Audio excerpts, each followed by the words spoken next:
पणमिय जडिन्दिवणनेमिचन्द्रमकलङ्कं गुणलेण भूषणदयं जीवस्य करुवणं बोच्छं। नमोस्तु नमोस्तु नमोस्तु। प्रथम श्लोक में मंगलाचरण की बात कही। द्वितीय श्लोक में 20 रूपणाएं होती हैं। देखो, जीव कांड को आप लोग बिल्कुल सरल माने हैं। मन में धारणा बन गई है कि जीव कांड कठिन है, और मैं कहता हूँ जीव कांड सबसे सरल है। इतना सरल है कि बालक भी इसको पढ़ सकता है। देखो कितनी बढ़िया बात, कितनी अच्छी बात, कैसे क्रम से समझा रहे हैं। 20 रूपणाएं होती हैं। कौन सी बताई थी 20 रूपणाएं? 14 गुणस्थान, पर्याप्ति, प्राण, संज्ञा, उपयोग। ये कितने हो गए? 6। जीव 1, पर्याप्ति 2, प्राण 3, संज्ञा 4 और उपयोग 5 और मार्गणा। इस प्रकार से ये 6 और गुणस्थान कितने हुए? 14, 6, 20 रूपणाएं। सीधी सी रटना है, कोई परिभाषा नहीं रटना। अब यहाँ पर तीसरी गाथा में कहा था, ओक किसे कहते हैं? संक्षेप से जहाँ कथन किया जाए उसे। ओक का दूसरा नाम क्या है? गुणस्थान। कितना सरल है। संक्षेप से कथन करने वाले को ओक कहते हैं। ओक का दूसरा नाम गुणस्थान है। विस्तार और गुणस्थान किससे बनता है? मोह और योग से उत्पन्न होता है। मोह योग भवः, मोह और योग से उत्पन्न होता है, उसे गुणस्थान कहते हैं। विस्तार से वर्णन करने वाले को क्या कहते हैं? आदेश। आदेश का दूसरा नाम क्या है? मार्गणा। सीधा ऐसा रट लो। संक्षेप से कथन ओग, ओग का दूसरा नाम गुणस्थान, और मोह योग से उत्पन्न होता है। विस्तार से कथन का नाम आदेश, आदेश का दूसरा नाम मार्गणा है। मार्गणा किससे उत्पन्न होती है? कर्मों के उदय से। अब देखना, गुणस्थान मोह और योग से उत्पन्न होता है, और मार्गणाएं कर्म के उदय से। जैसे गति, जाति, अगई, इंद्रिय, जो ये सब इंद्रिय कर्म के उदय से ही बनते हैं। इसलिए बिल्कुल सरल है। ऐसी कितनी सरल परिभाषा है, कहाँ कठिन है। इतना कठिन तो फिर जैन सिद्धांत प्रवेश का भी है। विस्तार से जो वर्णन करते हैं मार्गणा, और मार्गणाएं कर्म से उत्पन्न होती हैं। अब इसमें कौन से आदेश में आने? आदेश किसे कहा था? मार्गणा को। मार्गणा, इनमें आदेश में क्या गर्भित कर दिया? जैसे आदेश में गर्भित है मार्गणा में जीव, पर्याप्ति, प्राण, संज्ञा और उपयोग, ये गर्भित कर लिए गए। इसके अंदर आदेश से संलीना, यानी मार्गणा में इनको गर्भित कर दिया जाता। जीव नाम की कोई मार्गणा नहीं है, पर्याप्ति नाम की कोई मार्गणा नहीं है, प्राण नाम की मार्गणा नहीं है, संज्ञा, उपयोग, तो इनको अपन ने आदेश में गर्भित कर लिया जाता है। ये 20 रूपणाएं हैं। अब कौन में किसको गर्भित करना? एक तो बता दिया कि इनको सब मार्गणा में गर्भित कर दें। कौन सी मार्गणा में क्या गर्भित करना? सीधा सरल सा विषय रटो, कापी में बना लिया करो। कौन सी? इंद्रिय काय लीना। इंद्रिय और काय में क्या हो गया? जीव, पर्याप्ति, आन पान, भाषा और मन। कितने हो गए? 1 2 3 4 5। ये 5 जीव समास किस में गर्भित किए? इंद्रिय और काय में।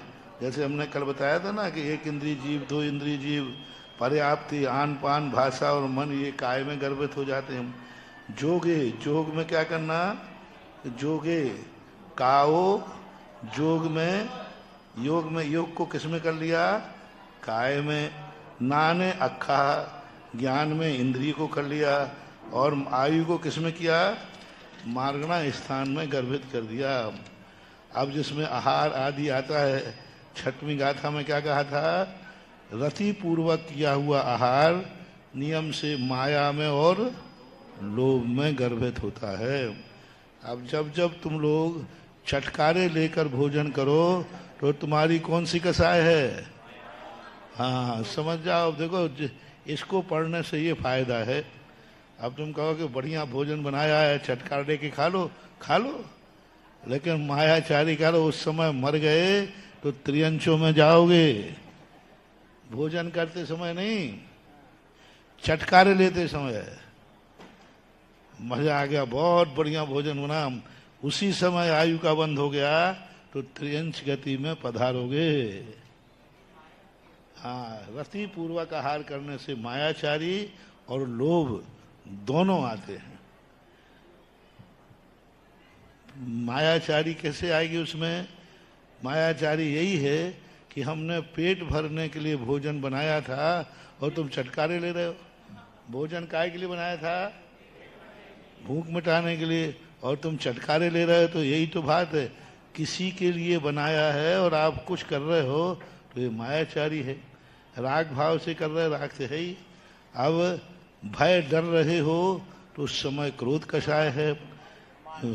इंद्रिय के विषयों को भोगते समय वेद में आ जाएगा, आपका कोई ना कोई वेद का उदय है। लोयम भी परिग्रह सन्ना, और जब अपन को धन दौलत जोड़ने की भाव आवे तो समझना चाहिए इस समय लोभ कषाय है, और लोभ ही मरकर कहाँ जाता है, कृमि। लोभी व्यक्ति कृमियों में उत्पन्न होता है, दो इंद्रियों में। एक इंद्रियों में लोभी की गति ग्रंथों में दो इंद्री, तीन इंद्री और चौर इंद्री बनाई है।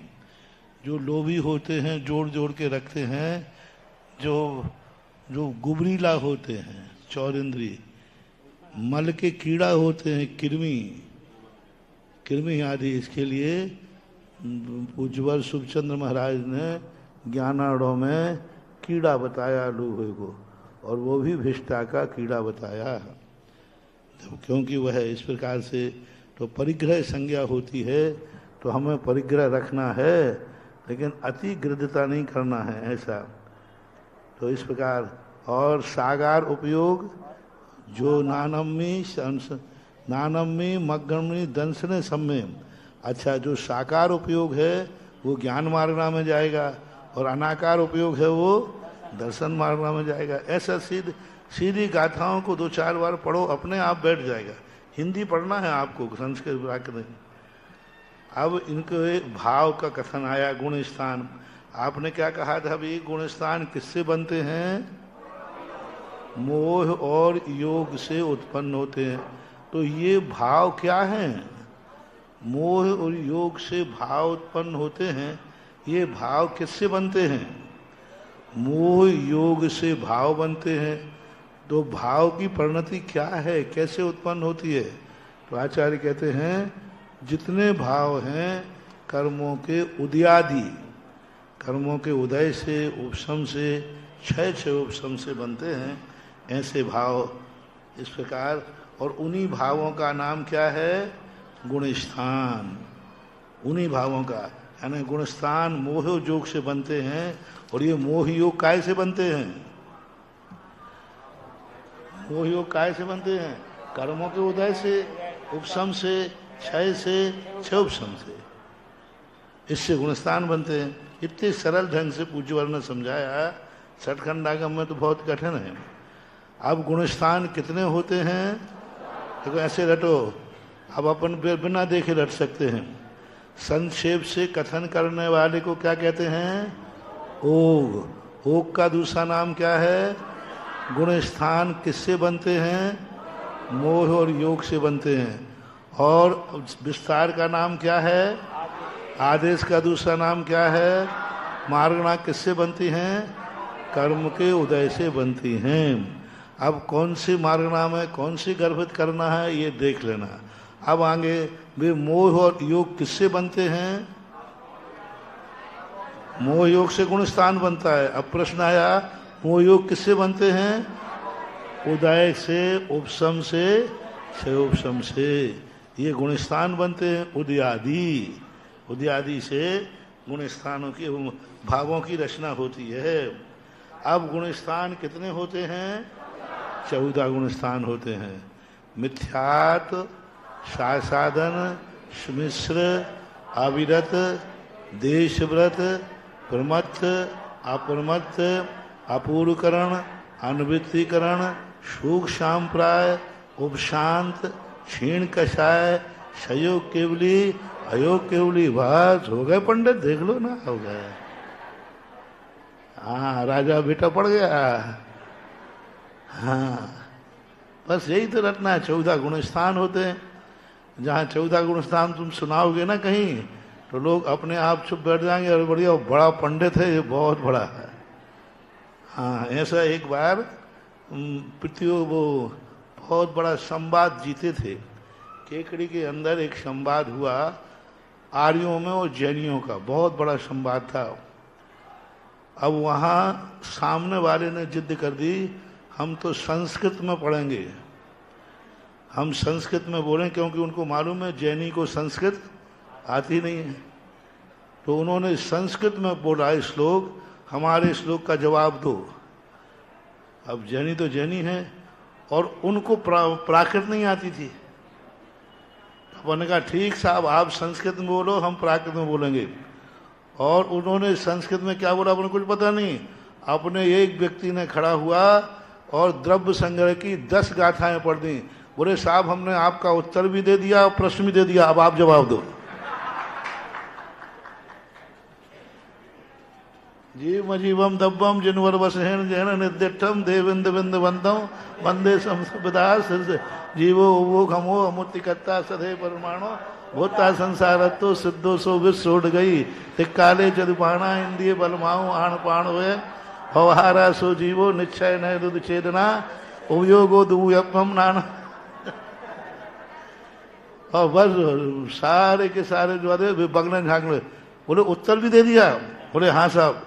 प्रश्न भी दे दिया? तो उन्होंने कहा ठीक है तुम जीते, हम हारे, जैनी जीत गए। उत्तर नहीं दे पाए वो आगे। तो ऐसी स्थिति को लेकर तो अपन को इनके यदि नाम भी याद अपन कर लेते हैं तो बहुत बड़ा कार्य हो गया। 14 गुण स्थान। अब अपन आगे पढ़ेंगे 14 गुण स्थान। कौन से गुण स्थान में कौन से भाव?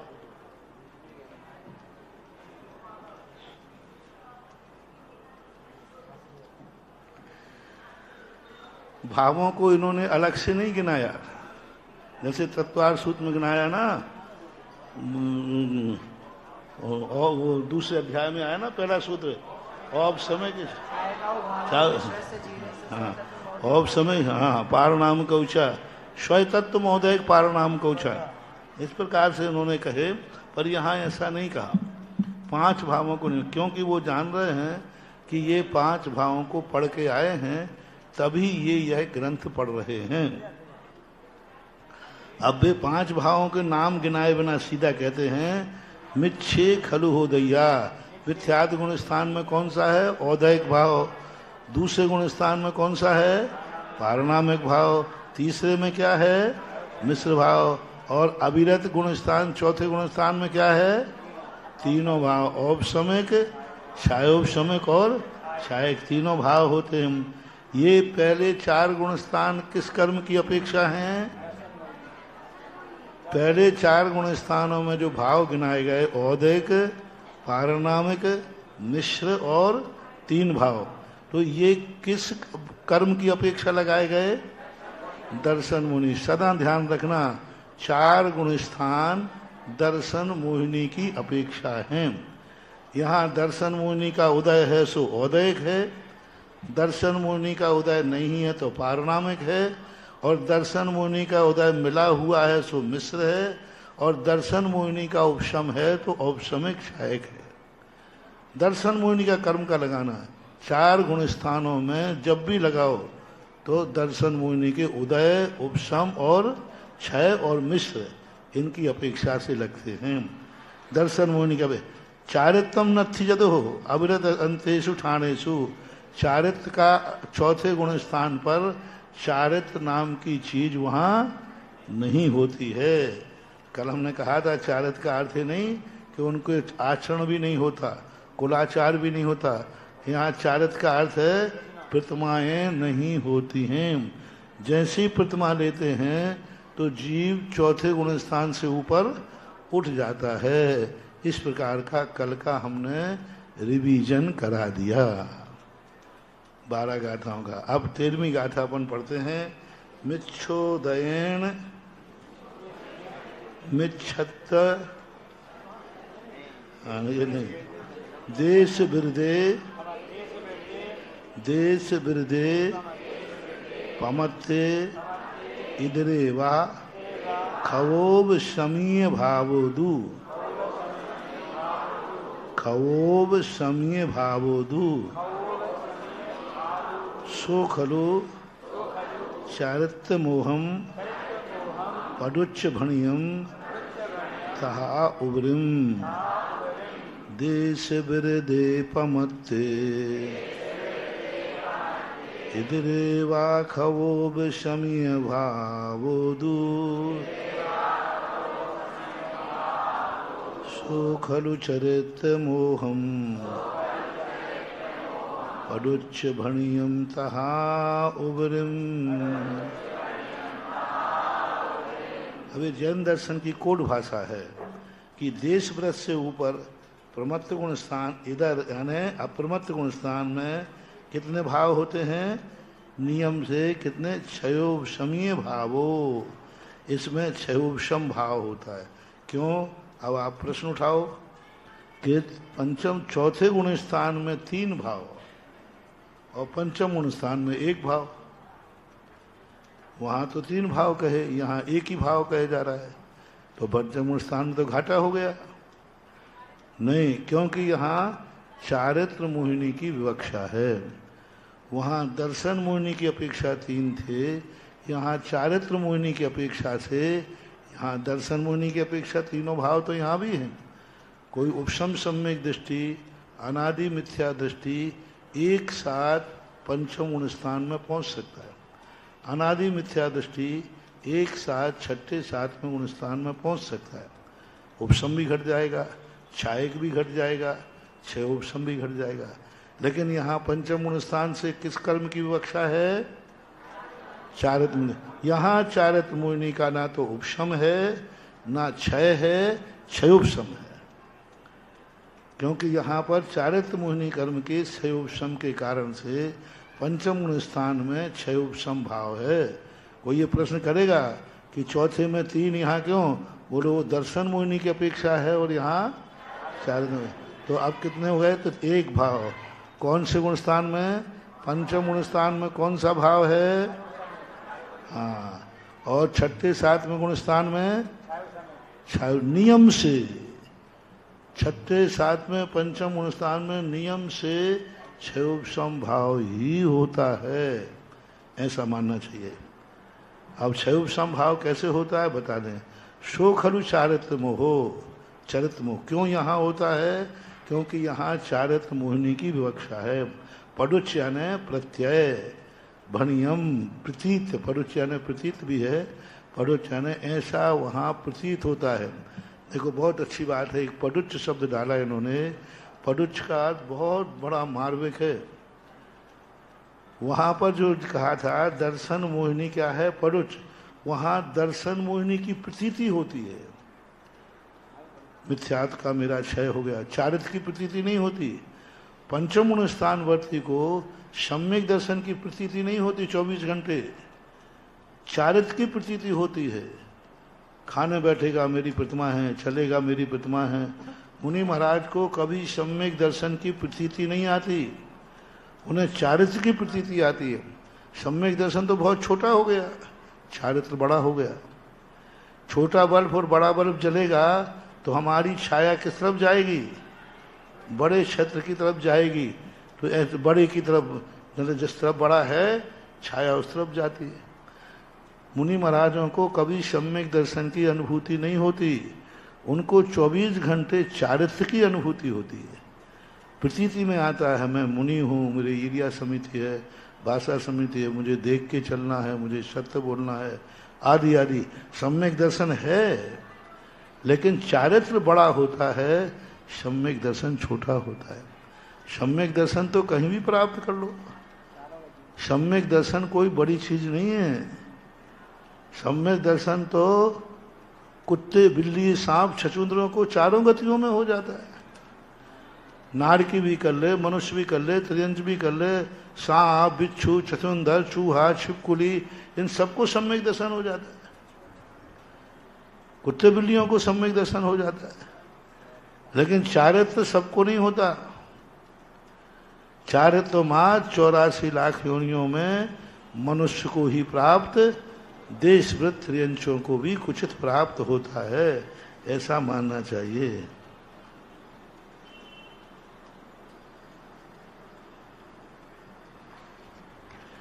इंद्रिय और काय मार्गणा में ग्रहण किया है किसको? वचन बल को इंद्रिय और काय मार्गणा में ग्रहण किया, क्योंकि वचन का जो बल है बिना इंद्रिय के संभव नहीं है। रसना इंद्रिय यदि उसकी प्रबल नहीं है तो वह वचन बल मूल नहीं हो पाता, और काया के बिना वचन बल नहीं होता, क्योंकि कंठ आदि उसको चाहिए। वचन में काया का आलम्बन लेना ही पड़ता है, बिना काया के वचन नहीं निकल सकता। इंद्रियां बिना काया के नहीं निकल सकती, तो वचन को इंद्रिय में लिया। इंद्रिय और काय के बिना वचन की उपलब्धि नहीं होती है। रसना इंद्रिय चाहिए तभी वचन निकलेगा। यदि रसना इंद्रिय नहीं मिली तो वचन बल की स्थिति नहीं बनती। इसलिए 2 इंद्रिय से रसना इंद्रिय आती है, वहीं से वचन बल होता है, इसलिए इंद्रिय मार्गना है। और काय के बिना वचन की उत्पत्ति हो ही नहीं सकती, इसलिए काय बल में ग्रहण किया है। और काय बल को ग्रहण किया, किंतु काय बल को काय मार्गना में न ग्रहण करके योग मार्गना में ग्रहण किया। कोई बात नहीं, काय मार्गना को योग मार्गना में योग मार्गना में मन वचन काय तीनों आएंगे। योग मार्गना में कितने आएंगे? काय के 7 भेद आएंगे। औदारिक काय योग, वैक्रियक काय योग, आहारक काय योग, औदारिक मिश्र, आहारक मिश्र, वैक्रियक मिश्र और कार्मण काय योग, ये 7 काय योग होते हैं। इसी प्रकार वचन बल में आ जाएगा। वचन बल की सिद्धि ऐसा मानना चाहिए। तो काय मार्गणा में काय बल को ग्रहण किया, और इंद्रिय और काय को भी, वचन और मन बल को इंद्रिय और काय मार्गणा में किया। ये निमित्तिक संबंध है, ऐसा कर लिया। इनके बिना उसकी उत्पत्ति नहीं है, इसलिए इंद्रिय और काय में मन है। मन काय के बिना हो ही नहीं सकता, कभी नहीं हो सकता। जब तक शरीर की रचना नहीं होगी, शरीर में ही उपभेद मन का है। यदि शरीर नहीं है तो मन नहीं होता, तो इसलिए उसको मन को काय में लिया, वचन को काय। तालु, रंध्र आदि से वचन बल की प्रवृत्ति देखी जाती है, इसलिए उसको काय में ले लिया। मन वचन काय को योग में नहीं ले सकते, क्योंकि वह योग से भिन्न है। योग है, वचन योग भी है, मनोयोग भी है, लेकिन प्राण जो है वह योग में नहीं जाएगा। उसमें जो ताकत आ रही वो योग से नहीं आ रही है। बहुत सूक्ष्म विषय है। मन बल प्राण है और मनोयोग योग है। तो मनोयोग अलग चीज है। मन के आलम्बन लेकर के जो आत्मा में परिस्पंदन हुआ वह मनोयोग है।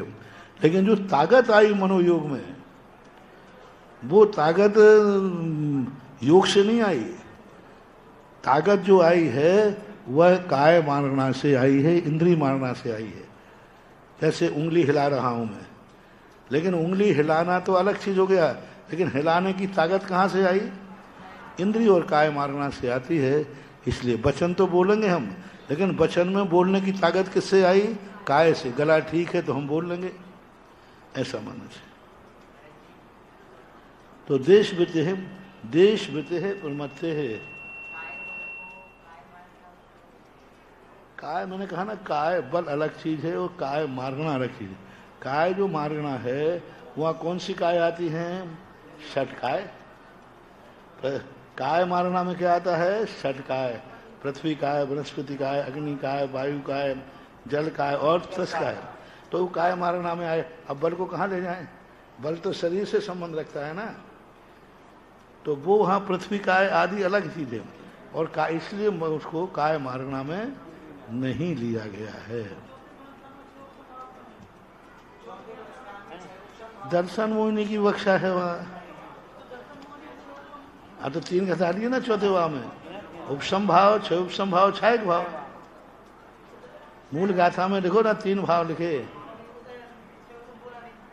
छह उपसंभाव, उपसमाधि, उपसंभाव, छह उपसंभाव, छायक भाव, बस उदयक भाव नहीं है। दर्शन मोहिनी का उदय होते हुए भी उदय भाव नहीं, क्योंकि वो एक देश प्रकृति है। तो इस प्रकार इधरे और मुनि महाराज के भी आज 6ठे 7वें गुण स्थान में 6 उपसम भाव ही है। उपसम और छायक में किसी मुनिराज को नहीं पाया जाता, क्योंकि वहां चारित्र मोहिनी का उपशम और क्षय हम नहीं कर सकते। शो खलु चरित्र मोहो, पडुच्च शब्द की बात कह रहे थे। मुनि महाराजों को 24 घंटे चरित्र का अनुभव होता है, दर्शन का अनुभव नहीं होता। चौथे गुण स्थान वर्ती को चरित्र का अनुभव नहीं होता, उसे श्रद्धा का अनुभव होता है। वह देवशास्त्र गुरु महाराज ने क्या कहा, शास्त्र में क्या कहा, गुरु ने क्या कहा, उससे हमें अन्यथा नहीं जाना है। वो क्रिया नहीं जानता कुछ भी, वो गुरु को जानता है। चौथे गुण स्थान वर्ती को क्रिया से कोई लेना देना नहीं है। वो एक ही कहता है गुरु ने क्या कहा, उसकी दृष्टि में गुरु आएंगे, क्रिया नहीं आएंगे। जैसे मिलिट्री का जवान होता है ना, वो ये नहीं देखता सामने कौन खड़ा है, वो ये देखता है मुझे आर्डर मिला है गोली चला दो। सामने राष्ट्रपति भी खड़ा है तो वो चला देगा उसको, टेक टू आर्डर, बस मुझे कुछ भी मतलब नहीं, मुझे तो पीछे से आर्डर आया गोली चला दो। वो नहीं पहचानता कौन सामने है। ऐसी अवरसम्य दृष्टि, कुछ नहीं जानता। महाराज ने क्या कहा, गुरु ने क्या कहा, शास्त्र ने क्या कहा, भगवान ने क्या कहा, बस वो उनकी प्रतीति में भगवान आएंगे। और मुनिराज वगैरह जो करेंगे तो भगवान नहीं आएंगे, मुझे क्या करना है। भगवान तो एक बार आएंगे, भगवान ने कहा देख के चलो। अब जब हम देख के चलेंगे तो हमें भगवान याद नहीं आएगा, मुझे चारित्र याद आएगा कि मैं मुनि हूं, मुझे देख के चलना। मूलाचार में कहा इसलिए देख के चलना, ये प्रतीति में नहीं आएगा। मेरा नियम है कि मुझे देख के चलना है, 4 हाथ, तो देख के चलने की अनुभूति मुनि महाराजों को होती है। इसलिए परोक्ष भक्ति करते समय मात्र वो भक्ति है उनका एक आवश्यक है, उस समय भी उनको चारित्र की अनुभूति होती है। जैसे मेरा मूल गुण है भक्ति करना, उस समय उनके मन में प्रतीति आ रही कि मेरा मूल गुण है, आवश्यक है, मुझे वंदना करना है। भगवान है इसलिए नहीं करना है, भगवान है इसलिए वंदना नहीं करना है, मैं मुनि हूं इसलिए वंदना करना है। बहुत अंतर आ गया। भगवान है इसलिए मुझे वंदना करना है, मुंह देखी नहीं। गुरु है इसलिए हमें नमस्कार करना है, नहीं, मैं मुनि हूं, मेरा चारित्र है, मेरा मूल गुण है वंदना और स्तुति। अब वो भगवान के पास जाएगा, लेकिन किस लिए जाएगा, मेरा आवश्यक है। 28 मूल गुणों में वंदना और स्तव है। वो मंदिर के लिए क्यों गया, भगवान से इसलिए गया कि उसका मूल गुण था इसलिए गया।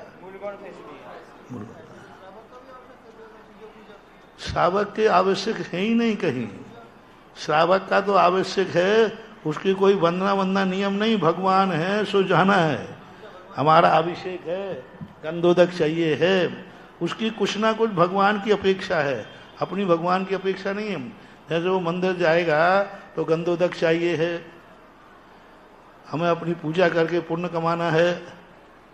लेकिन मुनिराज को ये भाव नहीं आएगा। मुनिराज तो कहते मुझे अपनी चर्या का पालन करना है बस। भगवान बैठे हैं मंदिर में इसलिए नहीं जाएगा वो, भगवान से हमें कुछ मिल जाएगा इसलिए नहीं जाएगा। मेरा चारित्र है, मेरा नियम है कि प्रतिदिन हमें भगवान की वंदना स्तुति करना है, उसे चारित्र की प्रतीति होती है। सामायिक में भी, प्रतिक्रमण में भी, कि मैं मुनि हूँ, मुझे प्रतिक्रमण करना चाहिए, मुझे सामायिक करने का समय हुआ करना चाहिए। तो जब कितनी क्रियाएं, आहार को जाएगा उसको चारित्र की अनुभूति हो, मैं मुनि है, खड़े होकर आहार लेना चाहिए, चारित्र की। इसलिए पडुच्च भणिदम तदहा उबरिम, ऊपर के जो गुण स्थान हैं इस प्रकार चारित्र मोहिनी करण। ऊपर माने चौथे गुण स्थान से ऊपर के सभी गुण स्थान किससे बनते हैं? रिपीट करते जाओ, बार बार बोला करो। पहले 4 गुण स्थान किसकी अपेक्षा हैं? दर्शन मुनि। ऊपर के गुण स्थान किसकी अपेक्षा हैं? चारित्र मुनि। बार बार बोलने से धारणा बन जाती है। तत्तो उबरम उविषम भावो उबसाम गेषु खबगेषु खय्यो भावो नियमा अजोगी चरमोत्ति सिद्धेय। इसलिए किस लिए? चारित्र मोहिनी के कारण। तत्व शब्द आया, तत्व हो, तत्व यानी इसलिए, किस लिए? चारित्र मोहिनी के कारण से। उबरम सप्तम गुण स्थान से ऊपर उपशम भाव होता है। उपशम भाव कहाँ से शुरू हो गया? अष्टम गुण स्थान से हो गया। उपसामगेषु, लेकिन ये उपशम भाव किससे होगा? उपसामक के। उपसामगेषु, उपसामक के 8 में, 9 में, 10 में और 11 में, इन 4 गुण स्थानों में एक ही भाव होता है, उपशम भाव बस। क्यों? और उपशामक हो तो खबगेशु खइयो। यदि इन 4 गुण स्थानों में छपक है तो क्षयक भाव है। अब इसको रट लो। पहले 5 में, 6, 7 में कौन सा भाव है? एक भाव। कौन सा भाव? क्षय। 8 में, 9 में, 10 में, 11 में कौन सा भाव? उपशम भाव। और 8 में, 9 में, 10 में और 12 में क्षयक भाव। ऐसे गुणस्थान की सारणी बना लो। एक एक गुणस्थान के भाव, पहले गुणस्थान लिख लो और गुणस्थान किन भावों से उत्पन्न हुआ वो परिभाषा लिख लो। अब कौन से गुणस्थान में कौन सा भाव है? पहले गुणस्थान में औदैक भाव। पहले गुणस्थान में कौन सा भाव? औदैक भाव। दूसरे गुणस्थान में पारनामिक भाव। तीसरे गुणस्थान में मिश्र भाव। चौथे गुणस्थान में 3 भाव, उपशम, क्षयोपशम और क्षयक। ये हो गया। पंचम गुणस्थान में क्षयोपशम भाव 1। छठे गुणस्थान में, 7वें गुणस्थान में बस है। ऐसे ही तो करो, बस इतना ही तो करना है, राजा बेटा हो जाओगे। बस पढ़ गए, बहुत बड़े पंडित बन गए। हाँ, थोड़ा बहुत कहीं चर्चा में यदि कोई, तुम लोग इसलिए भी और है, तुम लोग महाराजों के पास जाके महाराजों का समय खराब करते हो और बहुत पाप लगता है। अन्न का कण, साधु का क्षण कभी बर्बाद नहीं करना चाहिए। हमारे आचार्य महाराज का हाई को है। रिपीट करो। अन्न का कण, साधु का कभी बर्बाद नहीं। और बैठ कर तुम महाराज के बारे गप्पें करते हो, यहाँ वहाँ की बातें करते हो। अरे 12 वर्षीय वालों, जब भी कोई महाराज और आरिका आए ऐसे बढ़िया लेकर के बैठा करो और वहाँ पूछा करो तो वे महाराज जी को, अरे यहाँ तो बड़े बड़े विद्वान है भाई। देखो, गुण स्थान की चर्चा कर रहे हैं, भावों की चर्चा कर रहे हैं। हाँ, कर सकते हो। साधुओं के पास जाते समय धर्म के प्रश्न की कॉपी लेके जाओ। हाँ, पहले के लोग ऐसे ही करते थे। महाराज आते थे, समाज वाले इकट्ठे होकर जो वो ग्रंथों की वाचना करते थे उनसे जाके पूछते थे। आज तो कोई धर्म की चर्चा ही नहीं करता। पहले यहाँ दमोह के अंदर इतने इतने बड़े विद्वान थे गृहस्थ कि यदि साधु कुंडलपुर में आ गए तो यहाँ के लोग जाके कुंडलपुर में महाराज को तत्व चर्चा करते थे। बहुत सारे लोग थे, लक्ष्मी चंद जी सराफ वगैरह, ये लोग बहुत बड़े वहाँ कुंडलपुर में चर्चाएं करते थे महाराजों से, एक एक घंटे 2-2 घंटे बैठ करके। तो ऐसे ही आप लोग हैं, आरिका माताएं आती हैं, मुनि महाराज आते हैं, इनके सामने जाओ, इनसे समय लेके तत्व की चर्चा करो, पूछो इसको ऐसे इसका अपेक्षा से कैसे कहा, ऐसा कैसे कहा। इससे तुम्हारा भी उपयोग होगा और महाराज को भी अच्छा लगेगा कि यहाँ विद्वान लोग भी रहते हैं।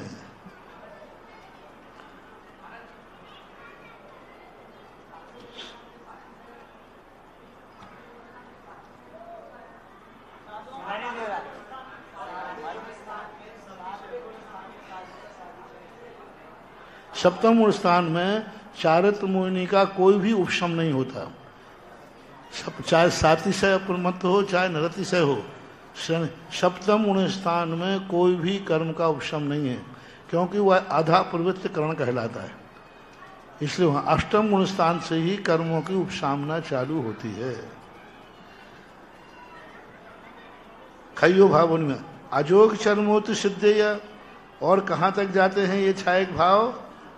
छायक भाव 8वें गुण स्थान से शुरू होकर के 14वें और सिद्ध चाह या आया ना, और सिद्धों में भी छायक गुण स्थान छायक भाव होता है। अब बोलो पंचम गुण स्थान में कौन सा भाव? 6, 7वें में छह उपशम भाव, 8वें, 9वें, 10वें, 11वें में, और 8वें, 9वें, 10वें, 12वें, 13वें, 14वें और सिद्धों में छायक भाव होता है।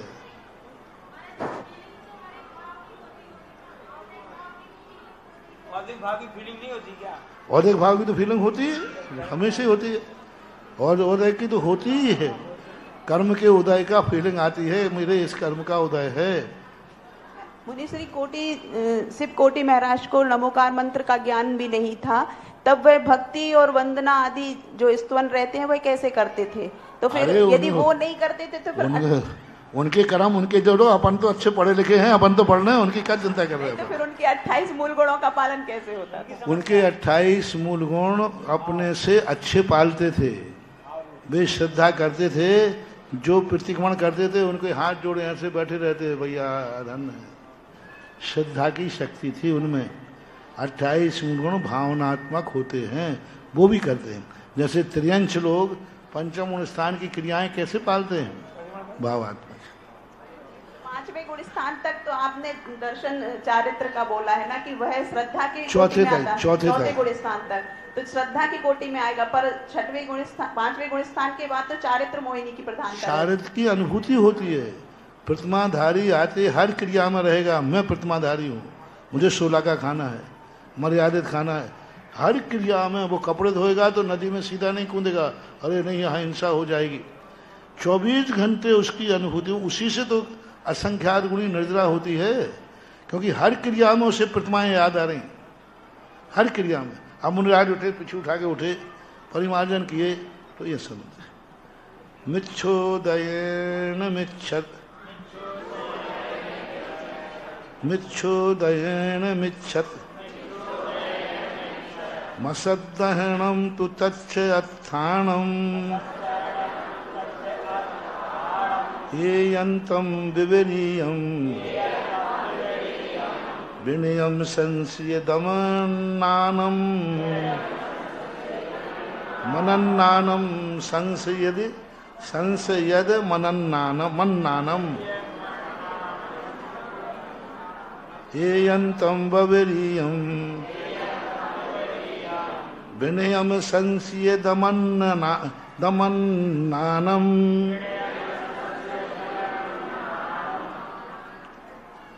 संशयद मन्नानम पढ़ना पड़ेगा, संशयद मन्नानम। ये यंतम विविरियम विनयम संसिद्ध मन्नानम। हाँ, दांत तक पढ़ो मन्नानम को। हाँ, अब देखो कितनी अच्छी बात कह रहे हैं। अपन ने गुणस्थान कितने माने थे? 14 में। अब मिथ्यात गुणस्थान किसे कहते हैं, कैसे बनता है मिथ्यात? तो मिथ्यात्म कर्म के मिथ्योदयेन मिच्छत्तम। मिथ्यात गुणस्थान किस कर्म के उदय से होता है? मिथ्यात कर्म के मोह के कारण से मिथ्यात गुणस्थान होता है। मिथ्यात का कार्य क्या है, कैसे समझे मिथ्या दृष्टि है? तो क्या कह रहे हैं? असदहनम तु तच्च अत्थानम। तत्वों का और अर्थों के ऊपर उसका श्रद्धान नहीं होता। सच्चे देव शायद गुरु को वो श्रद्धान नहीं करता, उनके कही हुई वाणी पर श्रद्धान नहीं। अतः श्रद्धानम, श्रद्धान ही नहीं। उससे कहो कि भाई महाराज भगवान ने 6 द्रव्य 7 तत्व करे, तो कहते मैं भगवान को ही नहीं मानता, उनकी बात क्या मानूंगा? जब भगवान को ही नहीं मानना है तो बात क्या मानूंगा? तो ऐसा क्यों बोल रहा है वो? ऐसा क्यों बोल रहा है वो? उसके मिथ्यात कर्म का उदय है। मिथ्यात का जैसे नशा चढ़ जाता है ना, तो व्यक्ति यदवा तदवा बोलता है। ऐसे ही मिथ्यात कर्म के उदय से जीव इस प्रकार का उन्मत्त हो जाता है। कौन सा? 8वें में आधा प्रवृत्तकरण से उसकी श्रेणी है। सप्तम गुणस्थान उसका सपोर्टर है। क्रिया जो है उपशम की, वह अष्टम गुणस्थान से शुरू होती है। अष्टम गुणस्थान से चारित्र कर्म की प्रकृतियों का उपशम चालू हो जाता है। सप्तम में कोई कर्म का उपशम नहीं होता।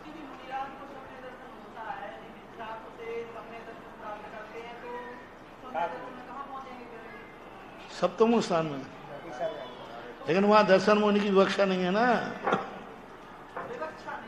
हाँ, तो वो तो क्या पहले कह दिया, उपशम क्षय उपशम क्षायक तीनों सम्यक दर्शन हैं, लेकिन अनुभव में नहीं आ रहे हैं, क्योंकि बड़ी चीज अनुभव में आ गई ना। बड़ी चीज अनुभव में आते ही छोटी चीज उपलब्ध होते हुए भी अनुभव में नहीं आती है। हाँ, जैसे हमने उदाहरण दिया, छोटा बल्ब जल रहा था, लेकिन बड़ा जला लिया तो छोटा जल रहा है कि नहीं, लेकिन प्रतीति में नहीं आ रहा। ऐसा होता है। चारित्र में लोग पूछते हैं कि अविरत सम्यक दृष्टि को चौथे आदि के ऊपर जाके चारित्र मुनि क्यों लिया? तीनों गुण तीनों सम्यक दर्शन तो वहाँ हैं। तो उसका जवाब एक ही है, क्योंकि प्रतीति की अपेक्षा से वहाँ पर चारित्र की मुख्यता हो जाती है। असदहनम मिच्छत्तम असदहनम तु तच्च अत्थानम। अब देखो, मिथ्याद गुणस्थान किससे होता है? मुकाम लाओ पीछे वालों, सो मत। मिथ्याद गुणस्थान किससे होता है? मिथ्याद कर्म के उदय। मिथ्याद किसे कहते हैं? तत्वों पर श्रद्धान नहीं करना। क्योंकि सम्यक दर्शन किसे कहा तत्वार्थ सूत्र में? तत्वार्थ श्रद्धानम सम्यक दर्शनम। और यहाँ श्रद्धान नहीं करना। वहाँ श्रद्धान करता है तो सम्यक दृष्टि है, यहाँ श्रद्धान नहीं करता है इसलिए वह मिथ्या दृष्टि है। अब इसको अपनी भाषा में कैसे समझें? देव शायद गुरु को ही नहीं मानता, उनकी बात बोले सब गप है, ऐसा सब होता है, मोक्ष है ही नहीं। महाराज तो कह रहे थे, बोले महाराज ने कह दिया तो मान लिया गया, मैं महाराज को ही नहीं मानूंगा। जिनवानी बोले जिनवानी को नहीं मानता मैं, लिख दिया तो क्या मान लूंगा? हे भगवान इसमें हमें बुद्धि मत बनाओ, पाषाण और भगवान बना रहे हो। तो उसका किसी भी तत्व पर चित्तान नहीं जमता, वो स्वच्छंद होता है उन्मत्त के समान। अब ये मिथ्यात की परिभाषा हो गई।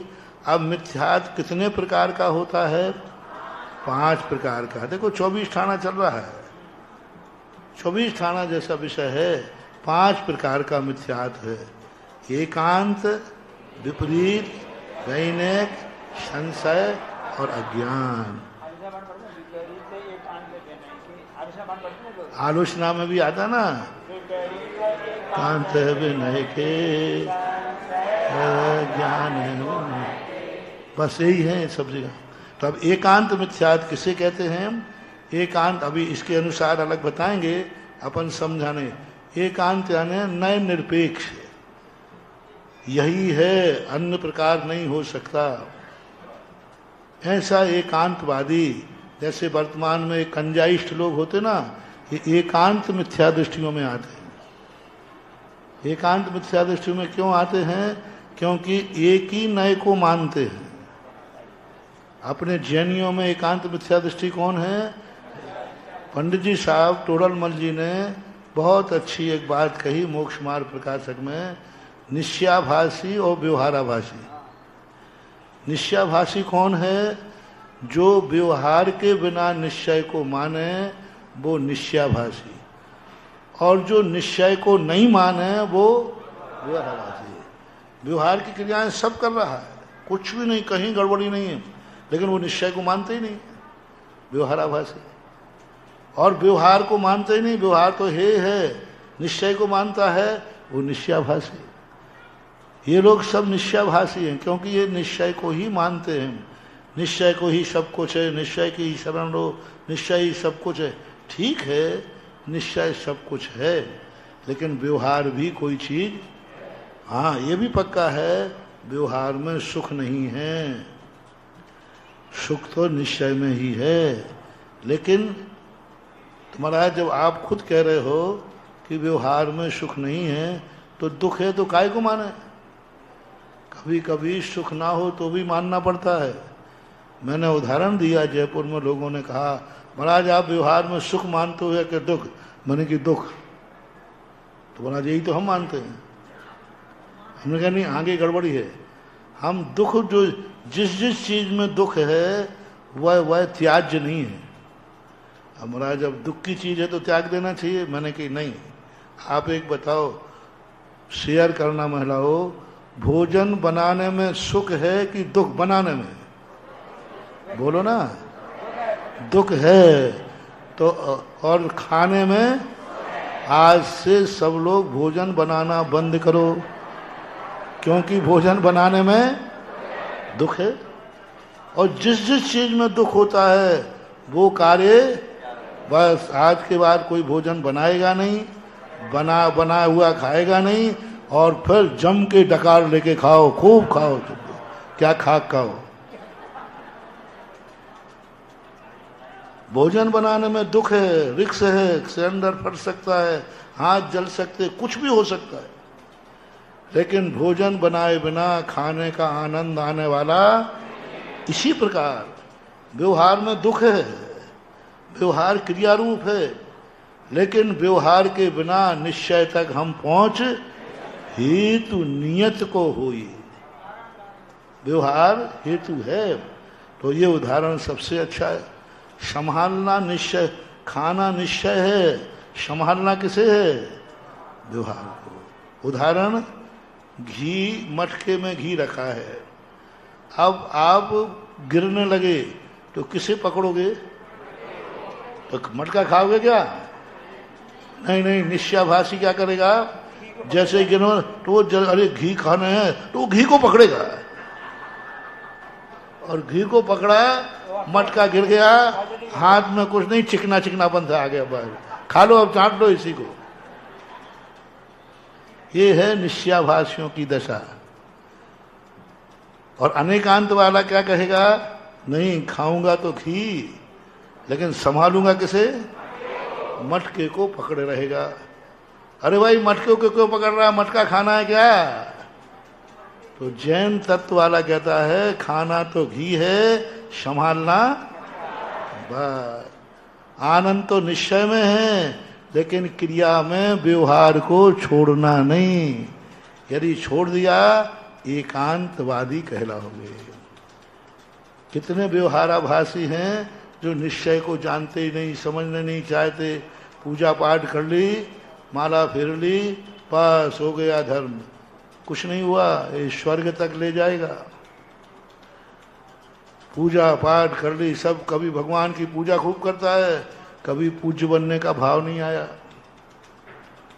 ऐसा मुनि बन गया, मुनि चर्या निर्दोष पालन कर रहा है, कोई चर्या में दोष नहीं है, लेकिन मुनिचर्या को उसने साध्य बना लिया, साधन बनाना था।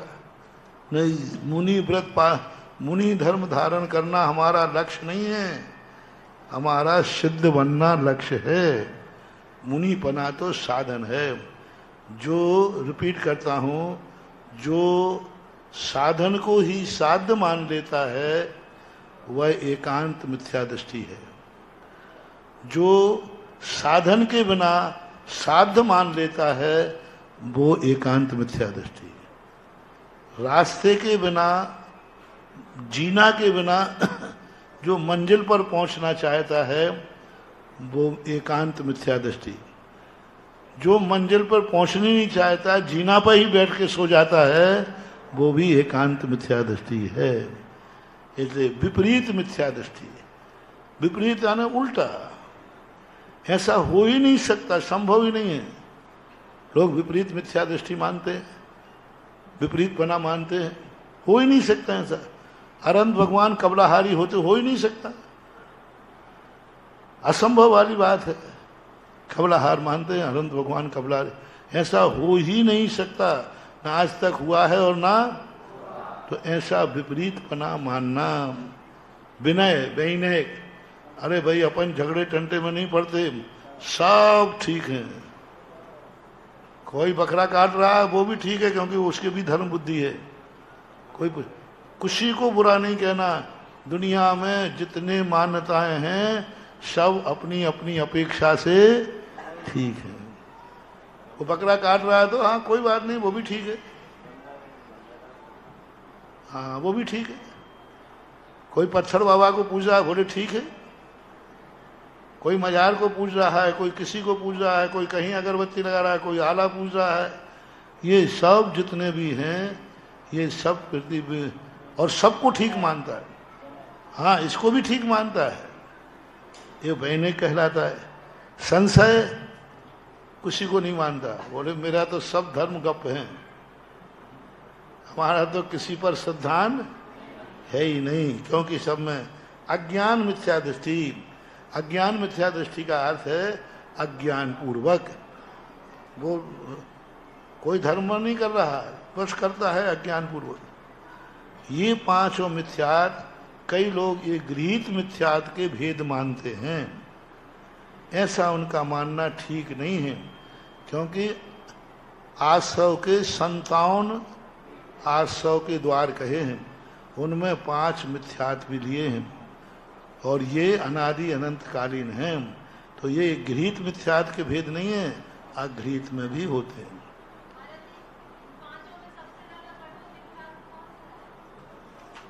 सबसे ज्यादा दुर्गति कराने वाला एकांत मिथ्या दृष्टि है, क्योंकि उसमें कसाय की प्रबलता होती है। उसके बाद विपरीत आदि आ जाते हैं, लेकिन सबसे निकृष्ट जो है एकांत मिथ्या दृष्टि होता है, हठी होता है। वो समझने का प्रयास ही नहीं करता, वो कहता नहीं यही है, अन्य हो नहीं सकता। इसलिए अब अपने भावों की बात के साथ मिथ्यात गुणस्थान, मिथ्यात गुणस्थान किसके उदय से होता है? मिथ्यात किसे कहते हैं? हाँ, अच्छा कितने प्रकार के होते हैं? 5 प्रकार का मिथ्यात होता है। एकांत, विपरीत, वैनिक, संशय और अज्ञान। बस ये रट लेना। मिथ्या इत्थि जीवो ये यंत बुद्धर्षि, ये यंत बुद्धर्षि विवरीयो ब्रह्म तापसो विनयो इंदो भी संशयो मक्कड़ियो चेव अन्नानी।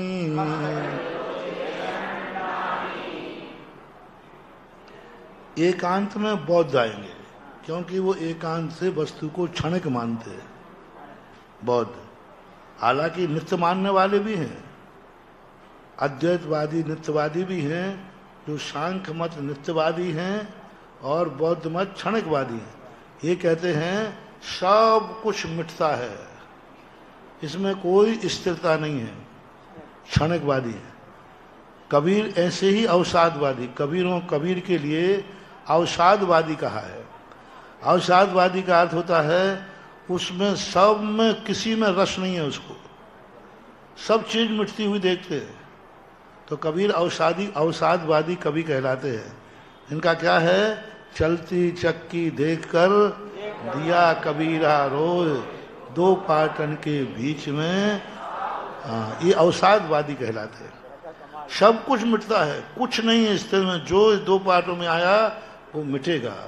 बौद्ध ऐसा मानते हैं। लेकिन उन्हीं का बेटा क्या कहता है, चलती चक्की देखकर दिया कमाल हंसाए, जो कीले से लग रहा ताकि पिसे बला है। तो पहले चक्की चलती थी ना, तो वो जो डंडा होता ना लोहे का, उसके पास कुछ गेहूं चिपक जाते थे। अब कितने चक्की चलाओ वो पिसने वाले नहीं थे। क्या कहना चाह रहे हैं कि पिताजी जो धर्म के कीले से लग गया, यानी द्रव्य दृष्टि बना ली, वह कभी संसार में पिसता नहीं है। अब जैन दर्शन कैसा है, निश्चय नहीं की अपेक्षा से ना कोई जन्मता है ना कोई मरता है, व्यवहार की अपेक्षा से जन्मते मरते हैं, इसलिए दोनों आ गए। लेकिन क्षणिकवादी है बौद्ध क्षणिकवाद को मानते हैं। सब कुछ मिटा, एक क्षण में मिट गया। विस्तार से नहीं बता रहा हूँ। बौद्ध दर्शन जो है एकांतवादियों में आता है। विब्रियो ब्रह्म, जो ब्रह्म जो है, हाँ, जो मात पूजा पाठ आदि में, यज्ञों में बलि चढ़ाओ, या यज्ञ के में कोई हिंसा है, वो हिंसा नहीं है। यज्ञ में अब बताओ, हिंसा को धर्म मान रहा है, विपरीत। धर्म क्या है, हिंसा, और वो किस में मान रहा है, हिंसा में। पाप में धर्म विपरीत है। यज्ञ में होम करो, बलि चढ़ाओ, ये सब चीजें यज्ञ में होम करने में कोई बाधा नहीं। अब वो तो हिंसा है साक्षात, इसको धर्म मानते। किसी के प्राण लेने में, बलि चढ़ाने में पहले सतियां होती थी, ये सब जिंदा जला दी जाती थी। तो इन सब में धर्म मानना, जीवों के प्राण लेने में धर्म मानना, ये सब विपरीत आएंगे। आज भी हो रहे हैं, कितने लोग हिंसा मानते, बकरे को काटना, बलि चढ़ाना, ये सब धर्म मानते धर्म के रूप में, इसलिए विपरीत हैं। मांस खाने के लिए मारना अलग चीज है, और मारने में धर्म है वो चीज अलग है। तो यहाँ पर विपरीत हो। तापसी जो है वैनिक, तापसी एक धर्म होता है जो, तापसी इसलिए कहते हैं साधु क्षमता परिणामी होते हैं। किसी का विरोध नहीं करते, भैया ठीक है, तुम जो मान रहा है वो सही है, हम जो मान रहा है, ऐसा तापसी लोग करते हैं। वैनिक। इंदो भी संशयी हो, इंद्र जो है वो कभी निर्णय को प्राप्त नहीं हुआ। इंद्र नाम का एक मत हुआ है, इंद्रक मत बोलते थे, जो कभी भी निषेध नहीं कर पाया और निर्णय नहीं कर पाया, वो सब में संशय होता है। बोले मोक्ष है, बोले मुझे संदेह है, बोले संसार है, बोले संदेह है। मतलब वो कहता है संदेह में रहना ही हमारा जीवन होना चाहिए। विश्वास किसी पे मत करो, किसी पर विश्वास मत करो, किसी पर विश्वास मत करो, क्योंकि संसार में सब चीज धोखेबाज है। मतार्थी को कभी भी मोक्ष नहीं हो सकता, क्योंकि वह कहते हैं कि नहीं, कुछ नहीं रखा सब में, हर मत में संशय है। ऐसे लोग हुए हैं जिनको हर मत में संशय दिखता है। बोले जैन दर्शन में, बोले जैन दर्शन में। मैं दिगंबर हूं ऐसा मानने वाला भी धर्मात्मा नहीं, मैं श्वेतांबर हूं ऐसा मानने वाला भी नहीं। तुम अपने आप को कुछ मानो ही नहीं। ये संशय मिथ्या दृष्टि कहलाते हैं, जो किसी पर विश्वास। फिर क्या है, मक्कली गौशालक हुआ। मक्खली गौशालक अज्ञानवादी है।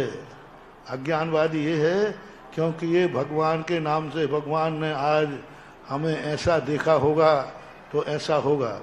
कहानी आती है कि एक बार मक्खली गौशालक महावीर का भक्त था, शिष्य था श्वेताम्बर में, और उसने कहा कि भगवान के सब करता धरता है ही है, इन्होंने जो देखा है। तो उन्होंने कहा भगवान आज आपने क्या देखा, आज मुझे खीर मिलना चाहिए भोजन में। वो गया जो नहीं मिली, उसी दिन से वो कह रहा लगा ये सब मिथ्या मत हैं, नियतवाद को मानने वाले अज्ञान मिथ्या दृष्टि हैं। जो जिस समय जैसा होगा उस समय वैसा ही होगा, पुरुषार्थ कोई काम नहीं करता, ऐसे नियतवादी अज्ञान मिथ्या दृष्टि। क्रमबद्ध पर्याय मानने वाले अज्ञान मिथ्या दृष्टि में आएंगे।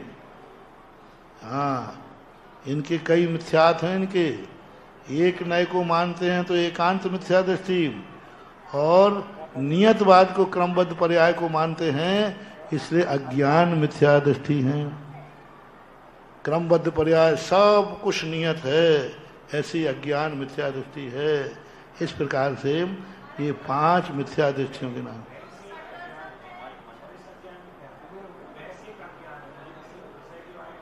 वो ज्ञान अलग है, उसमें तत्व संबंधी नहीं। विपरीत, जिसमें धर्म नहीं है उसमें धर्म मानना, और जिसमें धर्म है उसमें धर्म नहीं मानना। अहिंसा में धर्म नहीं मानना, हिंसा में मानना। अरे विपरीत तो है। अज्ञान में क्या अंतर आएगा? अज्ञान में क्या अंतर है? अज्ञान नियतवाद को कह रहा हूं ना, नियतवाद। नियतवाद अज्ञान है।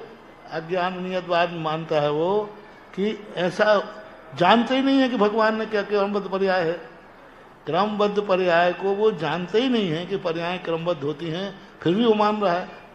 आज तक कोई क्रमबद्ध पर्याय किसी ने देखी नहीं, आगम में कहीं नहीं।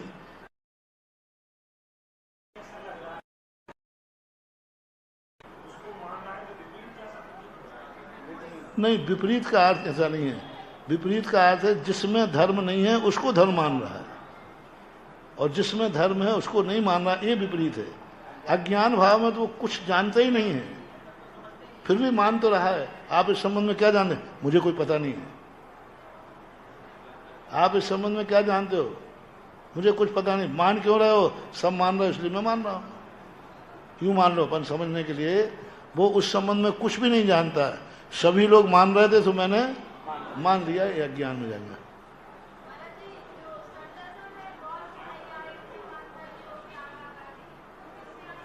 वो सभी नहीं में कर थे, ज्यादातर एकांत में जाते हैं।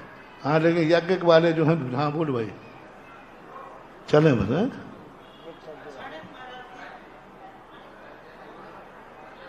हाँ, मैं आवाज नहीं आ रही आपको। चलो। मिच्छत्तम वेदन्तो जीवो विविरीय दंशनो होदी नय धम्मम रोचे दियो महोरम खुरसम जहाजरिदो।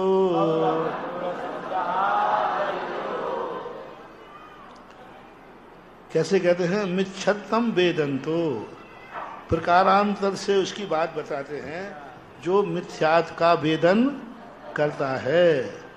कैसा? जीवो विपरीय दंशनो होदी, विपरीत दर्शन। और मिथ्यात किसे बोलते हैं? उल्टा।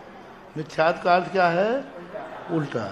मतलब मिथ्यात की परिभाषा को एक सरल भाषा में समझा रहे। मिथ्यात का वेदन करता है। कैसा करता है? जीवो विपरीय दंशनो होदी, विपरीत, जैसा नहीं है वैसा वह करता है। नए धम्मो रोचे दिए, उसको सच्चे धर्म की रुचि नहीं आती। जैसे मौरम खुरसम जहा जरिदो, जरिदो जुरिता यथा, जैसे बीमार व्यक्ति को मीठा नहीं रुचता है। जहर जब जिसको चढ़ जाता है ना, सर्प डसे तब जानियो सुख से नीम चबाए। सांप यदि काट लेवे तो उसको नीम दे दो खाने को, वो नीम अच्छी तरह बहुत बहुत मीठी नीम है, समझ लेना इसको जहर। ऐसा ही है, जहर चढ़ा है। इसी प्रकार मिथ्यात व्यक्ति है, इसको अच्छी बात सुनाओगे तो ये नहीं सुनेगा, और बुरी बात सुनाओगे तो बहुत रुचि लेके सुनेगा, बहुत अच्छी से सुनेगा। और अच्छी बात सुनाओगे तो उसको रुचती नहीं है, जैसे बीमार व्यक्ति को मधुर रस नहीं रुचता है। ज्वर बुखार के लिए। हाँ, ज्वर यानी बुखार, बीमार आदि के लिए एक उदाहरण देकर समझाया है, बहुत अच्छा।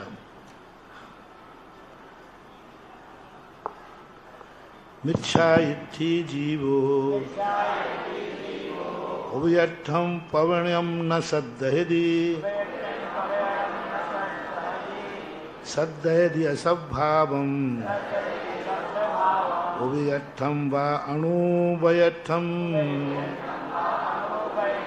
अब देखो, मिथ्या इत्थि जीवो और भी समझा रहे हैं, क्योंकि मिथ्यात्व ही संसार का कारण है, इसलिए बार बार अच्छी तरह समझा रहे हैं आप लोगों को।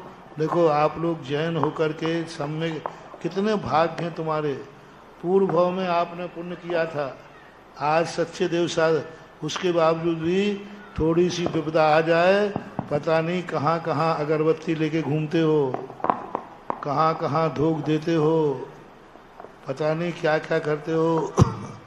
जैन दर्शन को पा करके भी मिथ्यात्वी बने रहते हैं। महाराज जी, जैसे कोई को गुरु कुदेव को शास्त्र को नहीं मान रहा है, सम्यक दृष्टि है, और वो शनिवार के दिन मुनीश्वरनाथ भगवान की पूजा कर रहा है मान्यता मान के, तो मिथ्या दृष्टि है कि सम्यक दृष्टि है? वो सम्यक दृष्टि है, कम से कम बाप को छोड़ तो नहीं रहा, वहीं के वहीं घूम रहा है।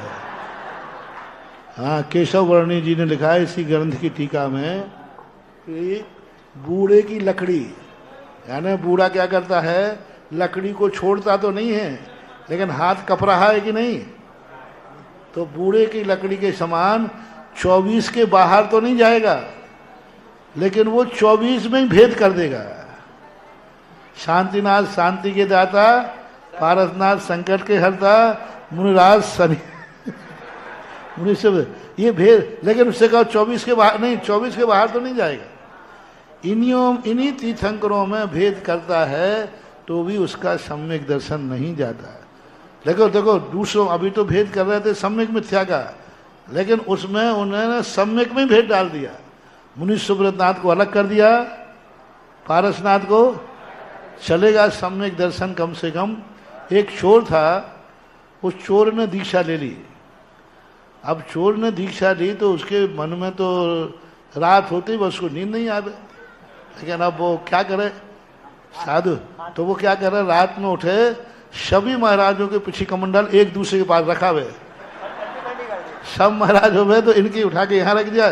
सुबह महाराज कहे मेरी पीछे तुम्हारे पास कैसे गई, तो मेरी पीछे तुम्हारे पास कैसे गई। अब सबने देखा कि 1 दिन हो गया, 2 दिन हो गया, हर 8-15 दिन में ऐसा होने लगा। लोगों ने कहा रात में जरूर कोई भूत आता है, तो फक फक भर के भूत आता है कोई जो पीछे। तो रात में फिर देखा, गुरु महाराज ने कहा चलो देखते रात में कौन भूत आता है। देखा तो एक महाराज रात के 12 बजे उठे, महाराजों के पीछे कमंडल रख रहे थे और रख करके सो जाते थे। सुबह गुरु ने कहा भैया रात में क्या करते हो? बोले क्या करूं, बिना चोरी के हमें नींद ही नहीं आती। तो कम से कम उसकी रिपोर्ट तो नहीं लिखी जाएगी, क्योंकि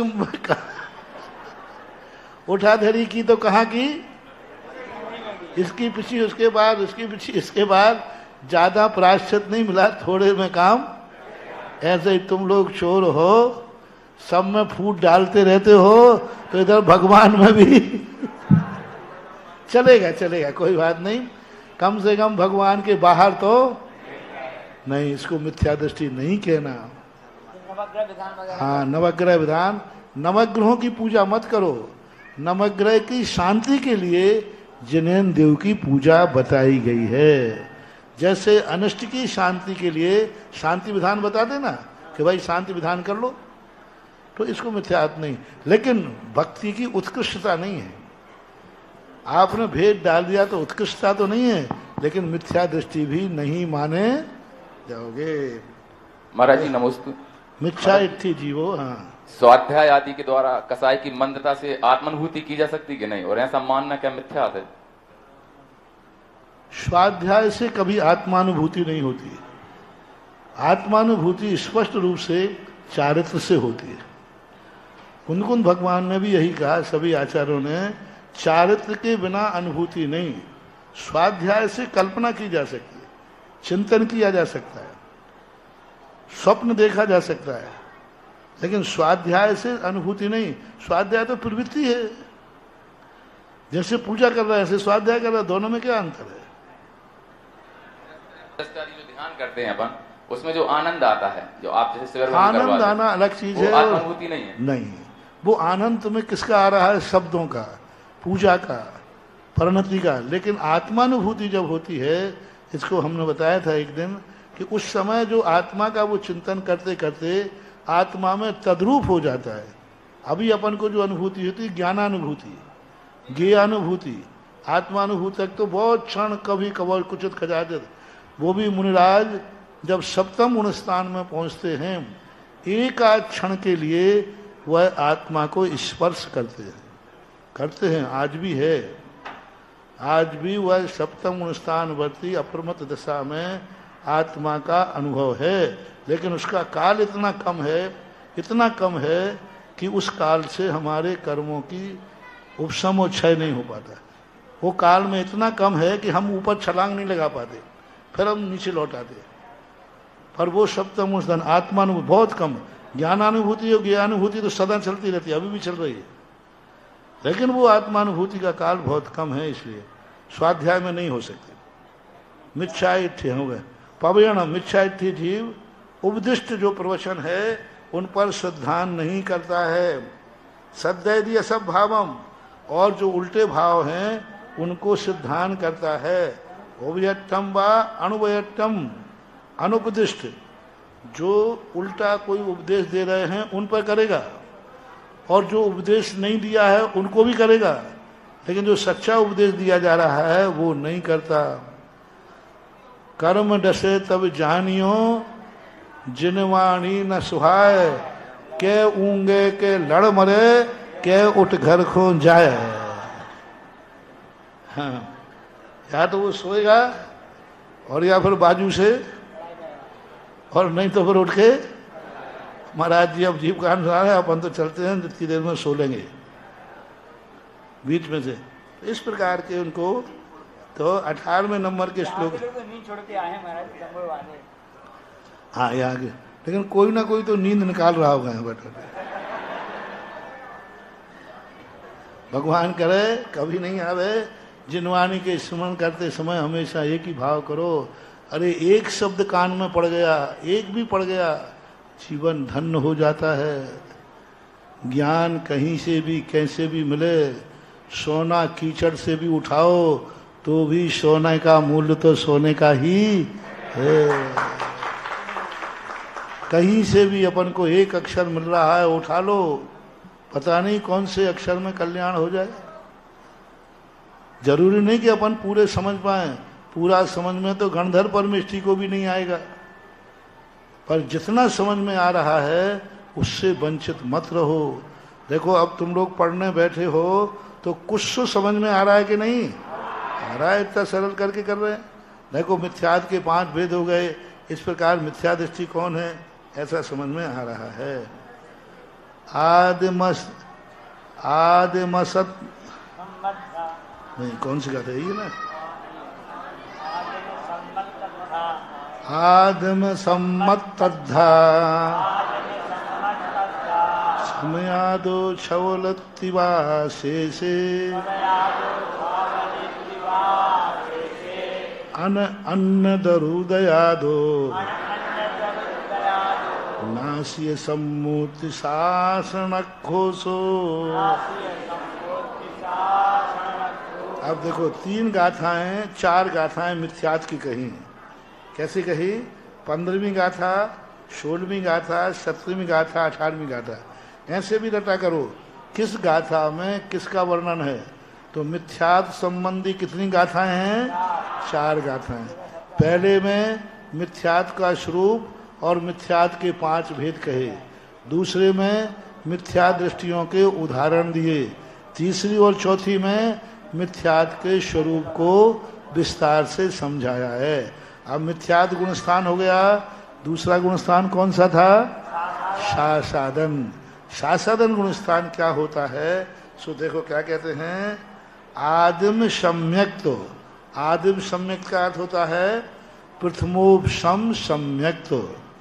आदिम जो सबसे पहले मिथ्या दृष्टि, अनादि मिथ्या दृष्टि सबसे पहले जिस सम्यक को प्राप्त करता है उसे प्रथमोपशम आदिम सम्यक दर्शन कहते हैं। अपनी भाषा में अभी रटा हुआ है प्रथमोपशम, पूज्यवर ने यहाँ नया नाम दिया आदिम सम्यक, यानी प्रथम सम्यक। प्रथम सम्यक तो तद्धा यानी उसका काल, अद्धा यानी काल, अद्धा सम्यक तो अद्धा कैसा लेना, आदिम सम्मत अद्धा, तो ऐसा सम्यक तो अद्धा, अद्धा ने काल। प्रथम सम्यक का जो काल है वो कैसा है, समयादो क्षौरित्तिवासे से अद्धे काल से लेकर 6 आवली काल शेष रहा। जैसे मान लो 1 घंटे का काल है सम्यक धमन का, उसमें अभी 6 आवली बाकी है, 6 मिनट बाकी हैं, समझाने के लिए कह रहा हूं। दूसरे गुणस्थान का काल माना कितना पन्ने है, 1 घंटे, उसमें 60 मिनट का है, उसमें 6 मिनट अभी बाकी हैं और सम्यक दर्शन के।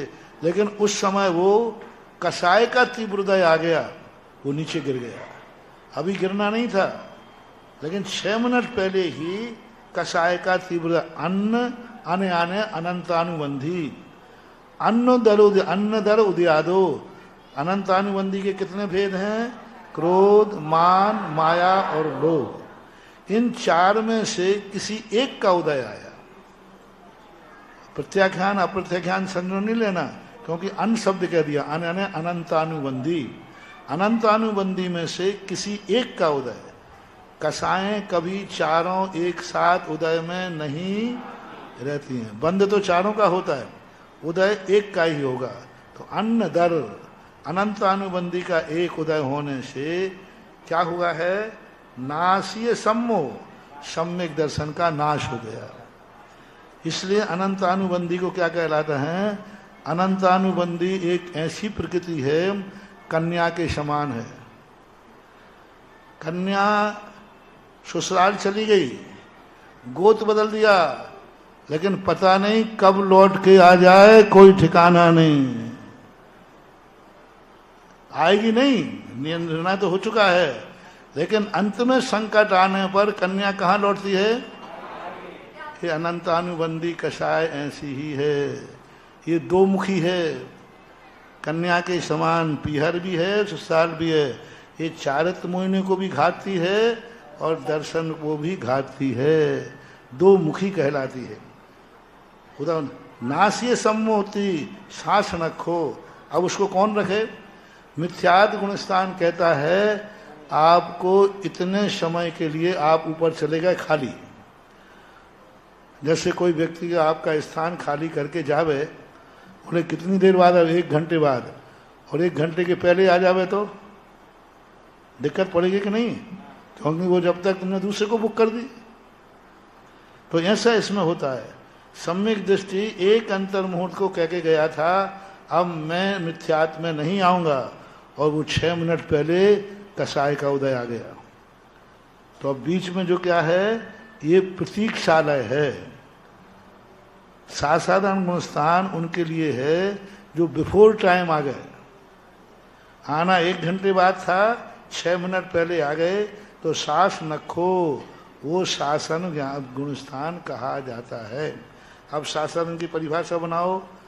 प्रथम सम्यक दृष्टि अपने काल में 6 आवली शेष रहने पर अनंतानुबंधी का किसी एक कसाय के उदय आने पर सम्यक दर्शन का नाश हो जाता है, वो आकर के साधारण गुणस्थान में ठहरता है। रिपीट करो, प्रथमोपशम सम्यक दृष्टि। पहली शर्त क्या है, प्रथमोपशम सम्यक दृष्टि। पूरे काल में अधिकतम 6 आवली काल शेष बचने पर, कम भी रह सकता है, 6 आवली काल शेष रहने पर अनंतानुबंधी की किसी एक का उदय आने से वह सम्यक दर्शन का नाश करके नीचे गुण स्थान में आता है तो वो दूसरा गुण स्थान बनता, पहले में नहीं जाएगा। 6 आवली काल पूरा करके आता तो मिथ्यात्व में चला जाता, लेकिन पहले से आ गया है तो बीच में प्रतीक्षालय में दूसरे में ये गिरने की अपेक्षा ही बनता है, चढ़ने। पहले से दूसरे में कोई नहीं जाता, पहले से दूसरे में कभी नहीं जाता, ऊपर से ही गिर के आएगा। और गिरने हुई कहाँ से गिरेगा, कहाँ? प्रथमोपसम सम्यक दर्शन या द्वितीयोपसम से ही गिरता है। इनकी मान्यता में प्रथमोपसम से ही गिरता है। नेमीचंद महाराज की धारणा में प्रथमोपसम सम्यक दर्शन से ही गिरता है, तभी आता है वह इस गुण स्थान में।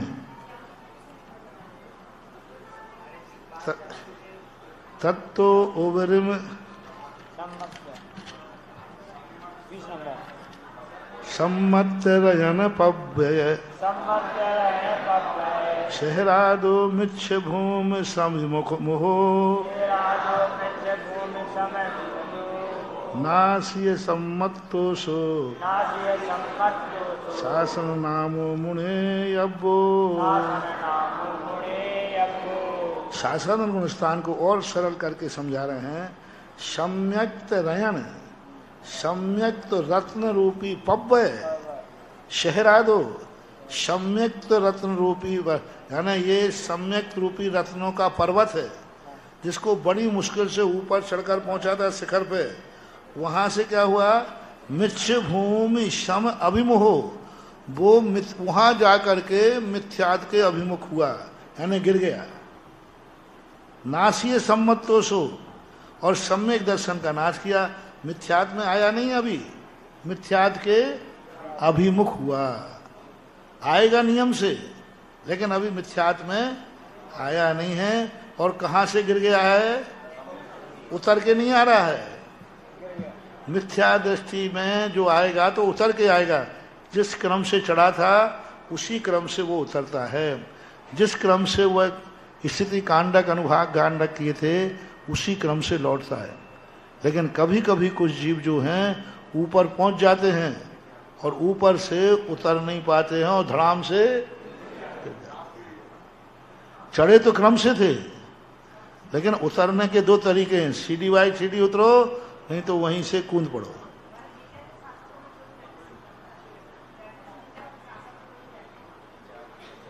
क्या बोले?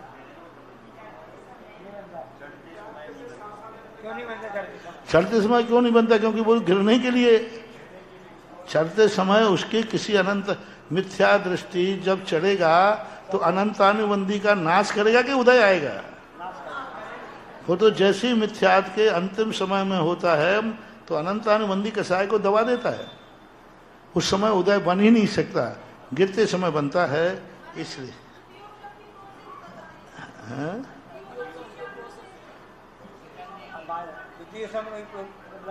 द्वितीयोपसम की चर्चा लंबी है, यहाँ प्रासंगिक नहीं है। सम्मामिच्छुदयेन जनतंतर सव्यघाधिकज्ञेन न सम्मिच्छं प्रिय सम्मिश्रो होदि परिणामो। बिल्कुल कठिन नहीं मानना, इसको थोड़ा सा हिंदी को आप 3-4 बार पढ़ना, आपको पढ़ने में आ जाएगा। अब तीसरा गुण स्थान आया, कौन सा? मिश्र। मिश्र किसे कहते हैं?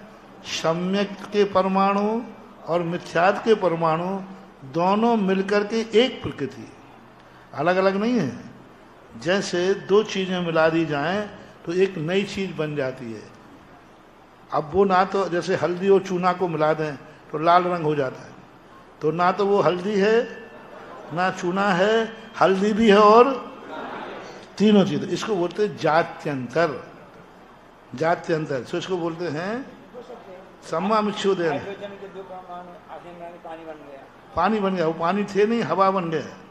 तो सम्मामिच्छुदयेन, सम्यक और मिथ्यात के उदय से, सम्यक मिथ्यात नाम की प्रकृति है।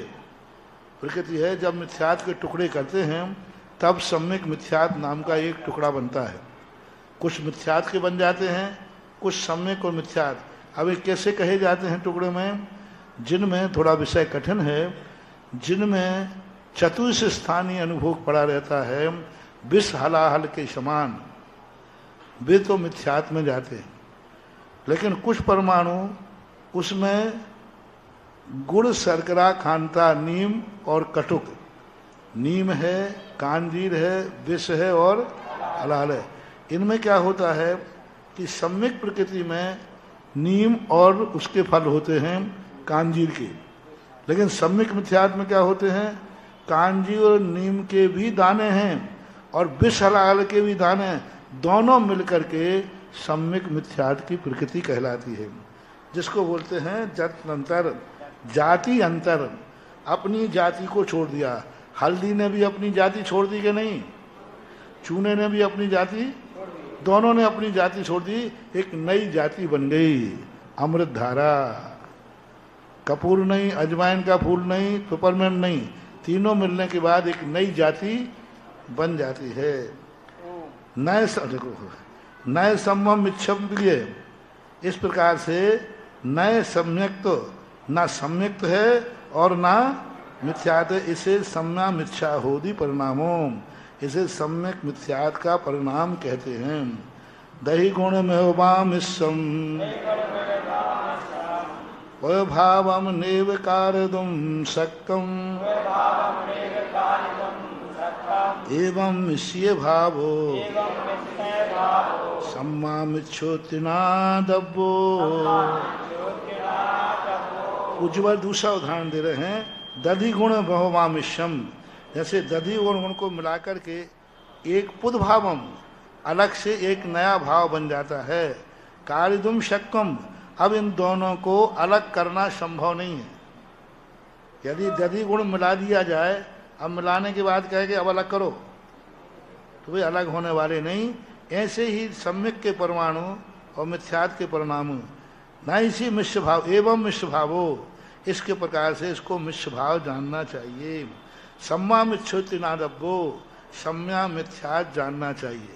साधन मिथ्यात और सम्यक मिथ्यात, ये तीन रूप से इनका परिणाम हुआ।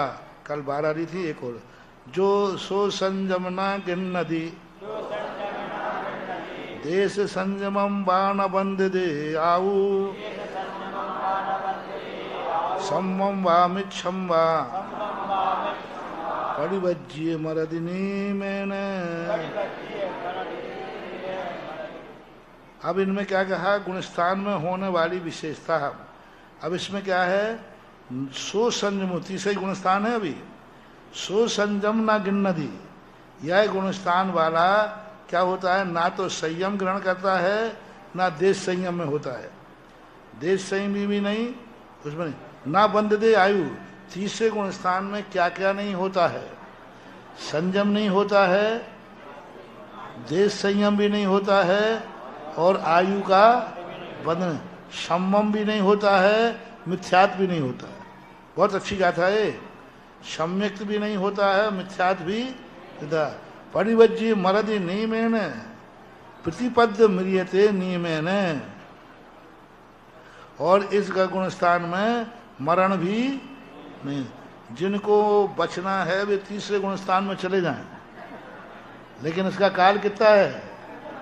इतना छोटा सा काल है, ज्यादा देर नहीं। यानी तीसरे गुणस्थान की अच्छी परिभाषा, संयम नहीं है, देशव्रत नहीं है, आयु का बंध नहीं है, सम्यक तो नहीं है, मिथ्यात नहीं है, और मरण भी नहीं है। इतने कार्य तीसरे गुणस्थान में नहीं होते। कहाँ भेजें उसको? इस प्रकार सम्मत मिच्छ परिणाम मेषु जहि आउगम पुरा बद्धम सहि मरणम मरणंत समग्र घादो विनामिष्यमि। सम्मतम मिथ्य परिणामेषु, सम्यक मिथ्याद के मिश्र परिणामों में किसी ने पहले आयु बंद कर ली। बहुत अच्छा प्रसंग है। पहले किसी ने आयु का बंद कर लिया, बाद में वह मिथ्याद गुणस्थान में चला गया। तहि मरणम मरणन समघादो भी न मिश्रमी, वहां मरण भी नहीं करेगा, लेकिन मारणांतिक समुद्घात भी नहीं करेगा, है ना। मारण वहां पर जैसे मान लो कोई ने पूर्व में आयु बंध दिया और आयु बंधने के बाद दूसरे गुणस्थान में गया, अब वहां मारणांतिक समुद्घात तो कर लेगा? नहीं करेगा, क्योंकि मारणांतिक समुद्घात का काल बहुत छोटा होता है और उस समय वह मारणांत नहीं बड़ा होता है। और मिथ्याद गुण स्थान के काल में ना तो मरण है और ना मारणांतिक समुद्घात है। आयु बंध भी नहीं है, मरण भी नहीं है, मारणांतिक मारणांतिक समुद्घात का अर्थ होता है कि वह जीव मरने के थोड़ी देर पहले अपने आत्मा के प्रदेशों को फैला करके जहाँ जन्म लेता है उसको छू करके आ जाता है और पुनः लौट के आएगा, अंतर्मुख विश्राम करेगा, फिर प्राणों को त्यागता है। तो ऐसा मारणांतिक समुद्घात भी तीसरे गुण स्थान में नहीं। तो तीसरे गुण स्थान के कथन करने वाली कितनी गाथाएं हो गई? 4। मिथ्यात के कथन की गाथाएं कितनी हुई थी? 4। दूसरे गुण स्थान को 2 गाथाएं और तीसरे गुण स्थान की 4 गाथाएं हुई।